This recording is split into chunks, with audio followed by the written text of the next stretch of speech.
Inshuti bakunzi bakamanzi official nongeye kubasuhuza cyane mbifuriza ibyiza. Tugarutse mu makuru n'ibiganiro kuri cryptocurrency. Uyu mwanya tukaba tugiye kuganira ku nkuru nziza ya Pi Network yageze i Burayi. Mwari muzi ko Pi Network iri ku isoko ry'imari n'imigabane mu bihugu by'u Burayi. Iyi ni inkuru turi bavire imuzi n'umuzingo. Turababwira kandi itangazo ry'ejo, hanyuma tubasobanurire crypto mining cyane nkuko benshi bagiye babinsaba ku bijyanye na mining. Hari abatara mining na rimwe bahora bibaza batari ku ibintu n'ibiki. Hanyuma turabaha ikizami uri bugitsinde arahembwa iki kizami rero turi bubahe ndi bukigereho, ariko dore ibihembo ko biza kuba bimeze.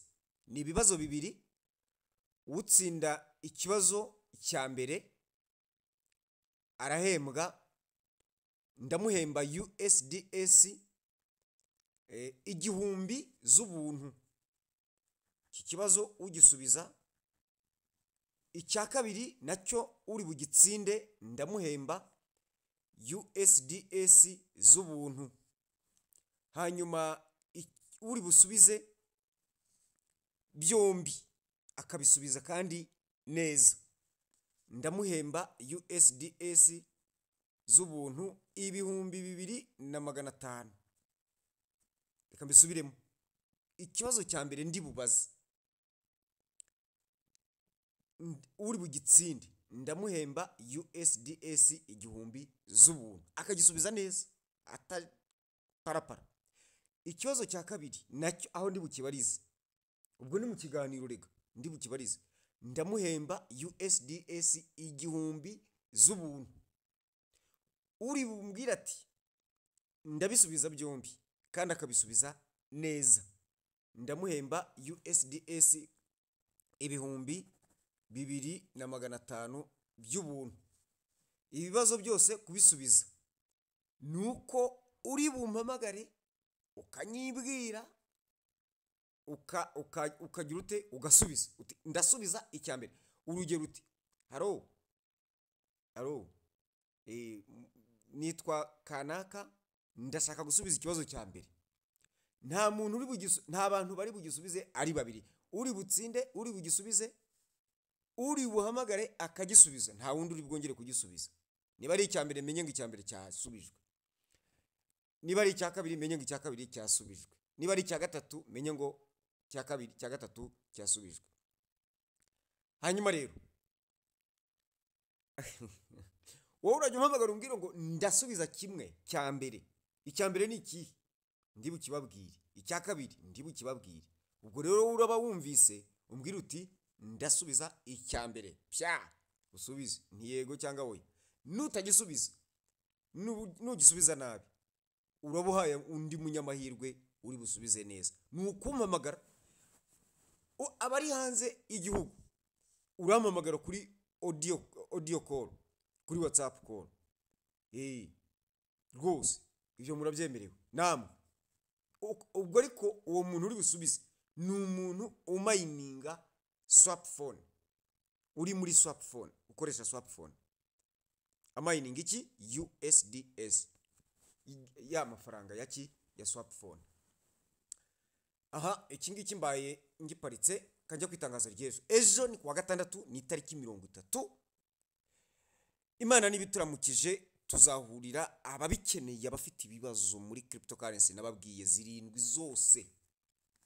Ufite ikibazo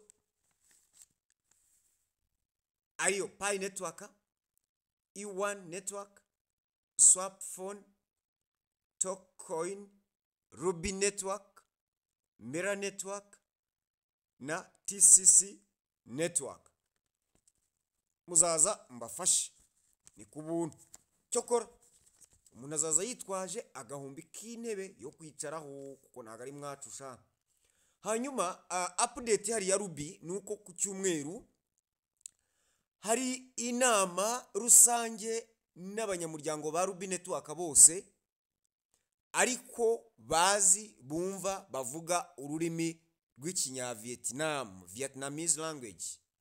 Iyo nama izabera kuri online conference kuri Zoom cyangwa se na hari bya bindi nibi bya bindi bya web what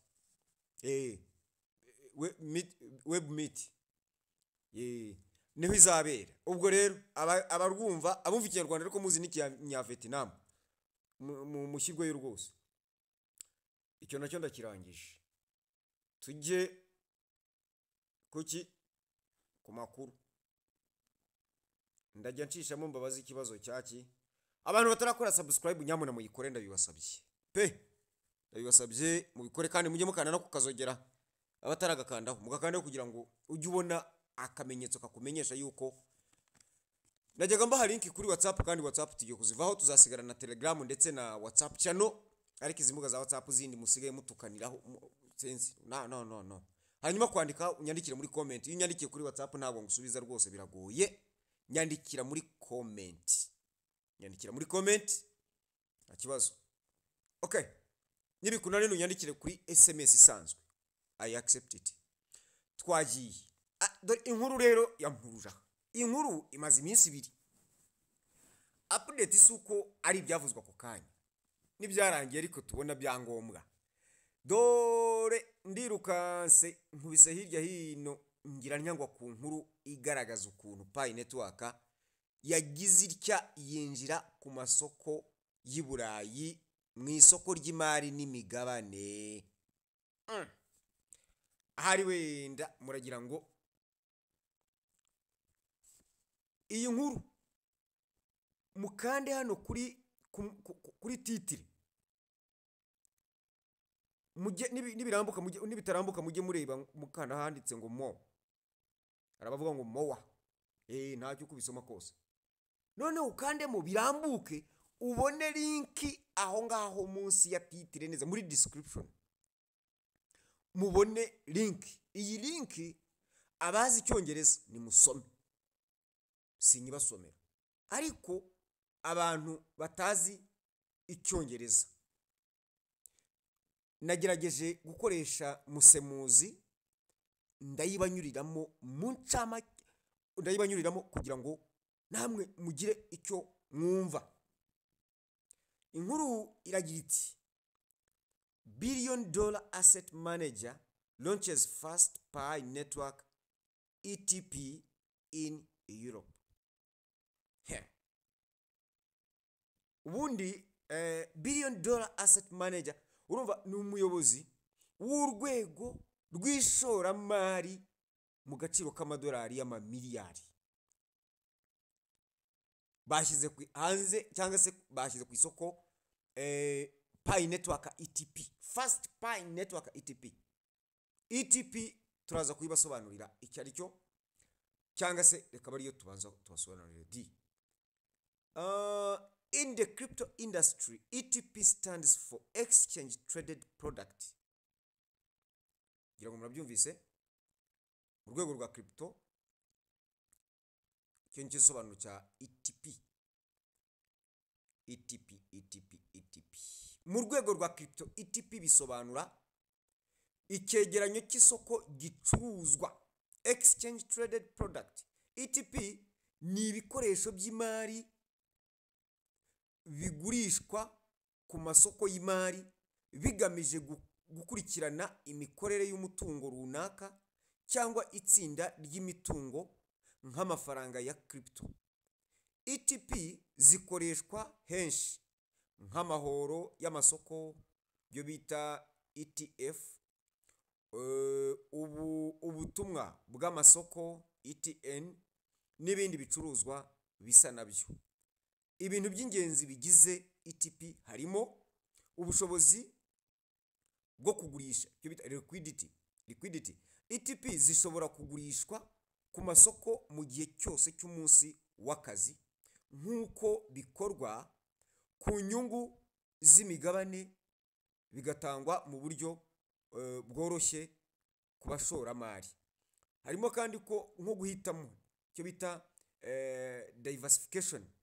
ETP nyinshi zikorwa kugira ngo zikurikirane itsinda ry'imitungo bituma abashoramari bashobora kubona uburyo bwo gufata ibyifuzo cyangwa se ibyemezo ku mafaranga menshi ya crypto cyangwa imishinga ya blockchain bifashishije ishoramari rimwe.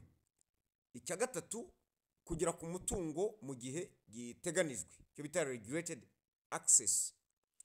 ETP zitanga inzira yemewe ku bashoramari kugira ngo bagere ku masoko ya cryptocurrency nta kugura cyangwa se gufata umutungo mu holding, buy or holding, ibyo batanyuze muri ibyo. ETP regulated access, bakoresha uburyo bwa regulated access babafasha kuba baboneza umutungo wa za cryptocurrencies. Ikindi cya kane ni ubworohereze cyangwa se simplicity, korohereza abantu.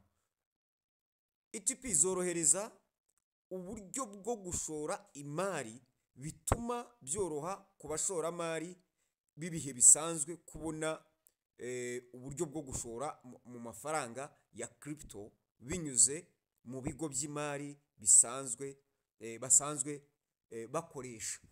Mwayumvise, ETP ni uburyo bufasha abashoramari gushora imari yabo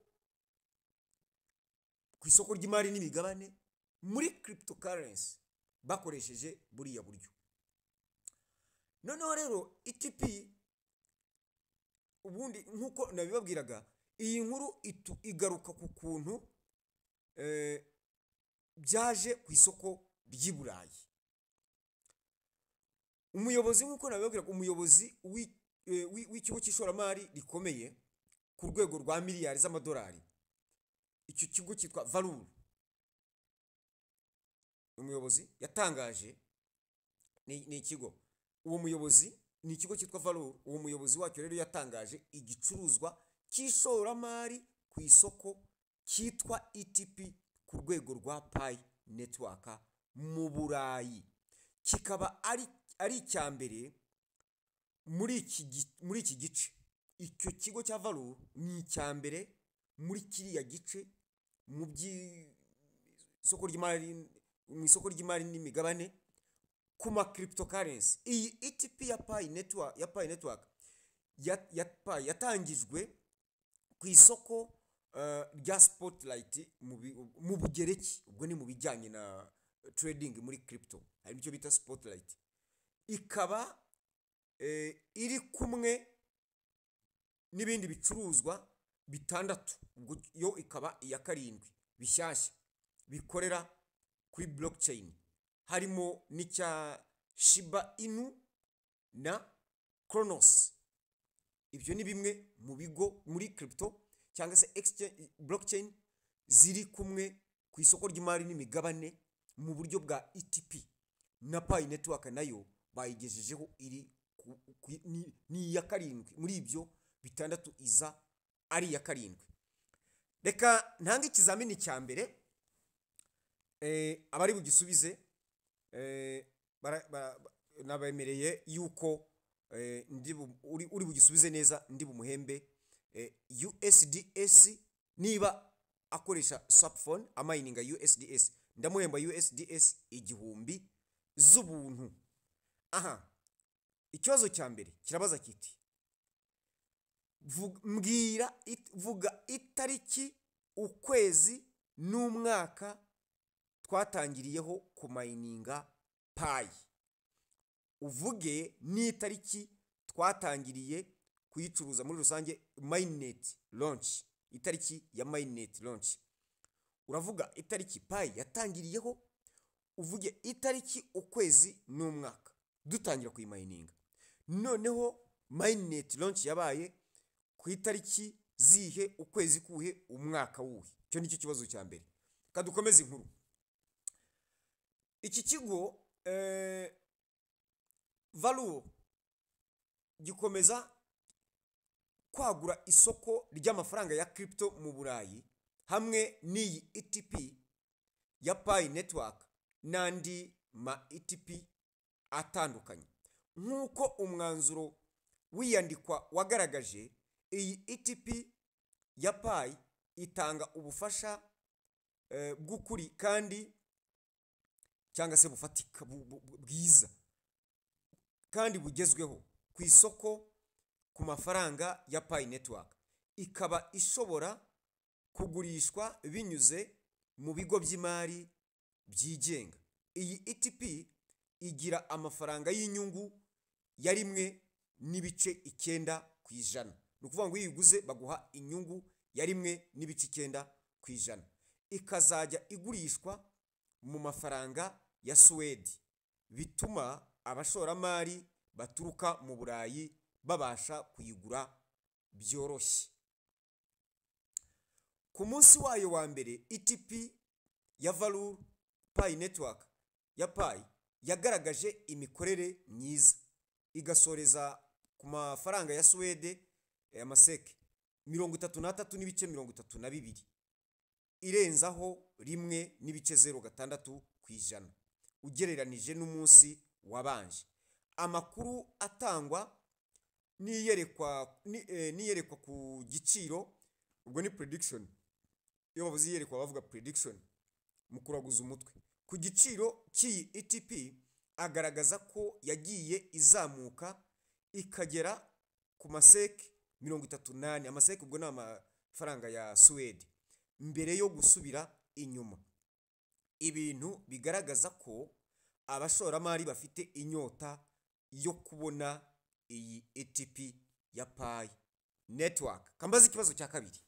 Ikibazo cya kabiri kiragira kiti: Swapphone twatangiye kuyimayininga ku yihe tariki y'ukuhe kwezi uwuhe mwaka, kandi izaronsingwa ku yihe tariki ukuhe kwezi mu wuhe mwaka, gutangira kuyibyaza umusaruro? Icyo nicyo kibazo cya kabiri. Naho ikibazo cya gatatu ni uwuri busubize ibyo bibazo bibiri neza byose nkuko nababwiye. Kadukomeze inkuru yacu tunasoza. Valor, cya kigo twabonye cyo mu Burayi cyashyize ku isoko ry'imari n'imigabane mu buryo bwa ETP Pi Network, ifite ETP nyinshi zendi ziri ku isoko mu Burayi zigera kuri 85. Ubwo twavuga ngo ni nk'ama crypto 85. Kandi iyi ETP ya Pi Network ni kimwe mu byifuzo bikomeye by'abashoramari bagamije kubona amahirwe mu mishinga itandukanye ya blockchain. Johanna Beriz, umuyobozi wa Valor mu bihugu by'amajyaruguru, yavuze ko hari inyota ikomeye mu baturage yo kubona uburyo bworoshye kandi buciye mu mucyo bwo gushora imari mu mutungo wa digital cyangwa se wa digitali. Ku bijyanye n'iri tangizwa rya ETP Pi Network, Elene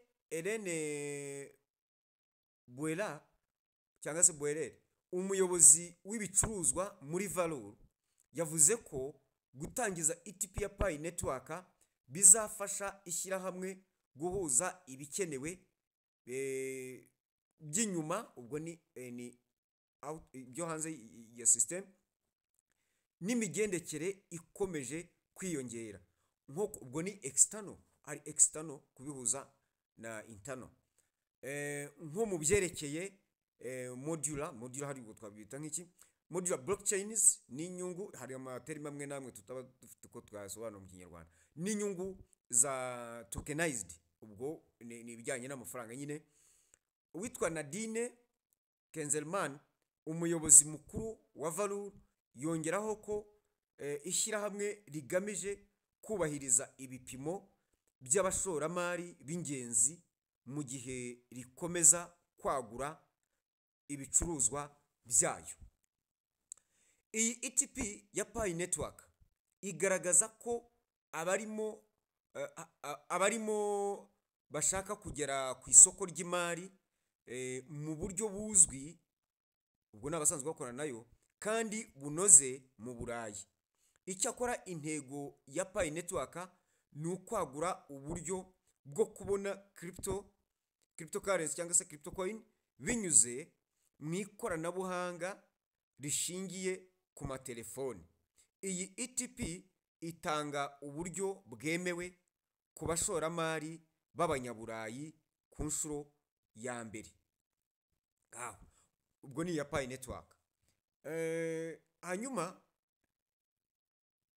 dusoza aya makuru, mu bindi Pi Network mu itangazo duherutse kubona yashyize hanze ibikorwa byayo byo mu murongo wa version ya 23 ivuye kuri 19 murabyibuka, bigamije gushyiraho uburyo bwo kumenya uwo ari we, byo bita know your customer KYC, bujyanye n'ibipimo bya ERC cyangwa se standards za ERC 3643. ubwo ni ibyo bipimo tuzamenya nabyo ibyo ari byo.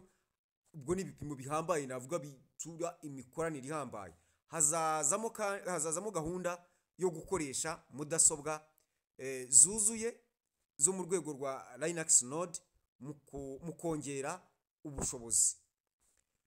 Ibikorwa bidasanzwe byo gukusanya Pi na bamwe mu bashoramari b'amasoko bimaze kugenda bizamuka, bigaragaza ukwiyemeza gukomeye mu gaciro kayo mu gihe kizaza, biganisha ku mirongo migari y'amasoko mu Burayi, aho abashoramari bagaragaza ubushake bwo kubona amahirwe yo gushora imari mu byerekeye cryptocurrency mu buryo bwemewe. Aya makuru araryoshye, ukuntu aryoshye nk'isosi we y'inyama. Dusoza aya makuru yacu rero, hari ikintu nabonye cyangwa mu by'ukuri hari nk'ubu murabona ko nka smartphone nitatubera akasamutwe, turategereje. Mu by'ukuri yari sitinze Pi kandi ntiyigeze ikora KYB muri Pi Network.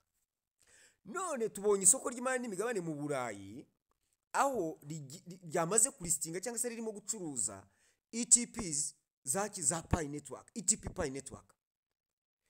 ETP twabonye icyo ari cyo, ni exchange traded product. Hahandi ibingibi bifite uko bicuruzwa mu buryo twebwe tutasobanukirwa, ariko nk'abashoramari bateye imbere mu by'isoko ry'imari n'imigabane mu by'ikoranabuhanga barabisobanukiwe cyane kandi birunguka. Noneho tekereza za leta zirenga 10, harya ni 10 biriya bihugu by'Iburayi 27 ngira ngo byishyira hamwe bikemera iki kintu. Ni ukuvuga ngo muri crypto zigera kuri, ubwo turaza kureba ubutaha tuzareba ayo ma crypto nayahagera kuri 86 ari ku isoko rya valeur mu bihugu by'Iburayi. Noneho na Pi ikaba yiyongereye, ikabibaye iya 7. Iki ni ikizere gikomeye cyane ibihugu nka biriya by'Iburayi bigiriye Pi, kandi ibingibi ni kimwe mu bipimo bigaragaza yuko agaciro ka Pi gashobora kuzamuka isaha n'isaha. Si ibyo gusa, ahubwo kuyimenyekanisha mu baturage cyane cyane abashoramari ni ikimenyetso kigaragaza yuko Pi Network izarwanirwa ahubwo ikabura. Reka nsoreze kuri aya magambo. Abantu batamininga Pi Network murihemukira cyane, ni mugire vuba mu mining. Icya kabiri, mining ni iki? Nicyo nakabanje reka bityo mperutse. Mining ni uburyo bushya bwo kubona amafaranga y'ikoranabuhanga hakoreshejwe ikoranabuhanga riteye imbere ryo mu bwoko bwa blockchain technology. Ibi ngibi n'umuntu utabizi, icyangombwa nuko hakoreshejwe telefone ngendanwa umuntu utabisobanukiwe apfa kumenya uko bakandaho n'ukuntu byuzuza ibyangombwa, ibindi arabikora.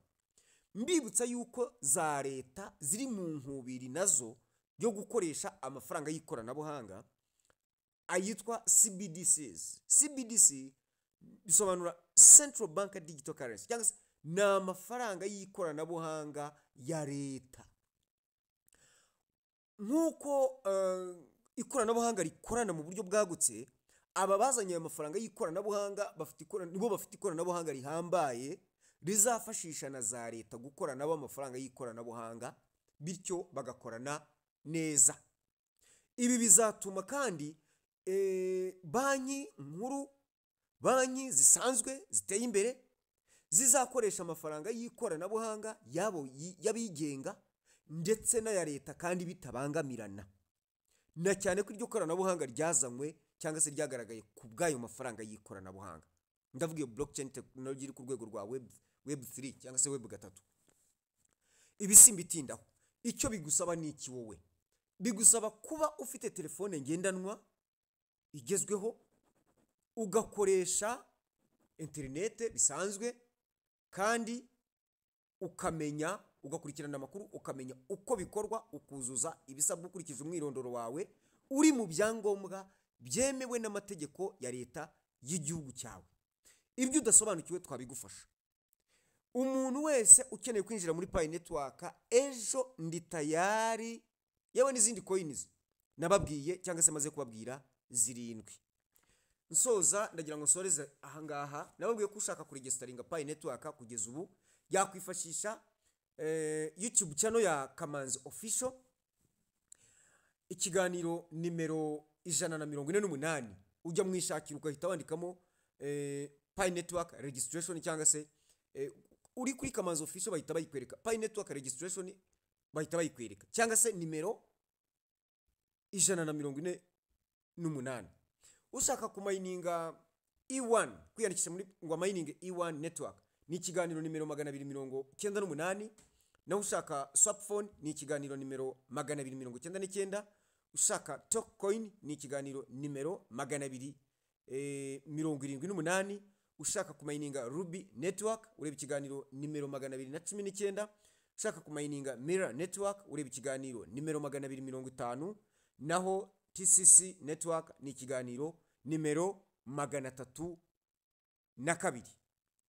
Ndabashimiye kandi mbashimira uko mwitwaye ku kiganiro giheruka, mwagikurikiye rwose kandi binyuze.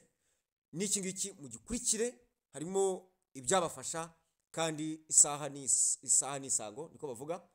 Aho imfura zisezeraniye niho zihurira. Ejo ni Nyabugogo muri Resident Hotel, guhera saa 6 dusoje umuganda. Ndawukorera i Kigali sha, ndawukorera i Kigali pe. Ndigaba kugira ngo ngukorere i Kigali. Nkunda umuganda cyane. Ubwo ndavuga mu Rwanda, abadafite umuganda namwe iwanyu mu wige mu ukore di.